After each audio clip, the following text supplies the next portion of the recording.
Bonjour à tous et bienvenue dans 3 minutes éco. Alors, quelles peuvent être les perspectives macroéconomiques et boursières pour 2018? Cette question, on se la pose parce que bien sûr, on arrive en fin d'année. Florent Delorme, bonjour. Bonjour. Porte-parole de la gestion chez M&G Investment. Alors, Florent, quel est votre scénario central pour 2018? Est-ce que, selon vous, la croissance peut être aussi porteuse qu'en 2017? Tout à fait, on a un scénario positif pour la croissance mondiale en 2018.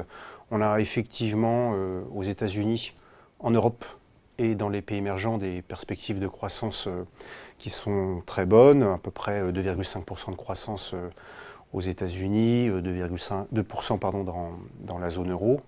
Et dans les pays émergents, une croissance chinoise qui devrait se stabiliser à des niveaux satisfaisants. Donc le contexte est porteur, d'autant plus que le plan de Donald Trump qui vise à stimuler l'économie américaine par une baisse des impôts des entreprises devrait permettre d'atteindre ces niveaux de 2,5% de croissance aux États-Unis que j'annonçais. Alors, on vient de parler de la croissance. Concernant l'inflation, est-ce que vous croyez en un retour de l'inflation en 2018?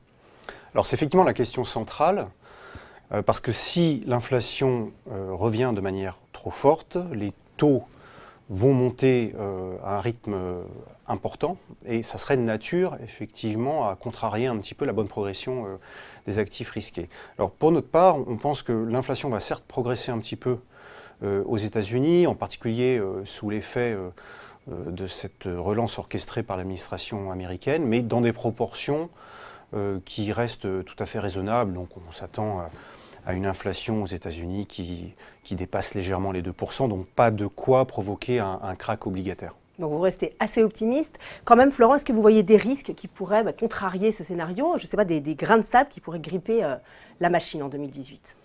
Alors c'est vrai que plusieurs risques sont régulièrement évoqués par les acteurs de marché.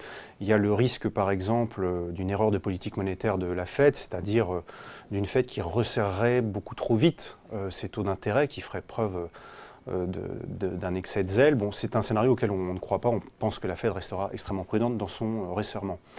Le deuxième risque qu'on peut avoir en tête, qui là est sans doute plus avéré, c'est la question des valorisations, qui sont extrêmement tendues à la fois sur le crédit et sur les marchés actions. Donc c'est vrai que ça nous incite quand même à la prudence, donc on est certes positif sur l'environnement macroéconomique, mais on est très sélectif sur les valeurs qu'on choisit dans nos portefeuilles compte tenu des valorisations. Et puis enfin, dernier risque peut-être à avoir en tête, c'est la question de la gestion par les autorités chinoises de l'endettement en Chine et donc de la baisse de croissance qui pourrait en résulter. Et ça, c'est une question à laquelle on n'a pas forcément de réponse, mais c'est un vrai sujet pour les marchés. Et peut-être le plus grand risque finalement pour les marchés en 2018, c'est celui-là qu'il faut surveiller attentivement. Sans doute parce qu'il faut que les autorités chinoises arrivent à baisser le rythme de progression du crédit sans pour autant que leur croissance s'effondre trop rapidement. Très bien, Florent Delorme, merci. Merci à tous de nous avoir suivis. Et puis on se retrouve dès l'année prochaine pour un prochain 3 minutes éco.